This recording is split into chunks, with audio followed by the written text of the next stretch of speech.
చిలుకూరు బాలాజీ ఆలయ ప్రధాన అర్చకుడు సౌందరరాజన్ కన్నుమూశారు. కొన్నాళ్లుగా అనారోగ్యంతో బాధపడుతున్న ఆయన చిలుకూరులోని నివాసంలో కన్నుమూశారు.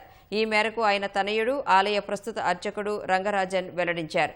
హైదరాబాద్లోని ప్రసిద్ధ ఆలయాన్ని సౌందరరాజన్ ఎంతో కాలం క్రమశిక్షణ సేవా నిరతితో నిర్వహించారు. భక్తులతో మమేకమై స్వామివారి ప్రసాదాన్ని సేవా విధానాన్ని ఎంతో ప్రశాంతంగా సౌందరరాజన్ వివరించేవారు. సౌందరరాజన్ మృతిపై ముఖ్యమంత్రి రేవంత్ రెడ్డి సంతాపం వ్యక్తం చేశారు. ఆధ్యాత్మిక చైతన్యాన్ని విస్తరింపచేయడంలో ఆయన ఎంతో కీలక పాత్ర పోషించడం సహా చిలుకూరు ఆలయానికి ప్రత్యేక గుర్తింపు తీసుకొచ్చారని కొనియాడారు. సౌందరరాజన్ ఆత్మకు శాంతి చేకూరాలని భగవంతుడిని ప్రార్థిస్తున్నా అని తెలిపారు. సౌందరరాజన్ మృతిపై మంత్రులు పొన్నం ప్రభాకర్, పీసీసీ అధ్యక్షుడు మహేష్ కుమార్ గౌడ్ సంతాపం వ్యక్తం చేశారు.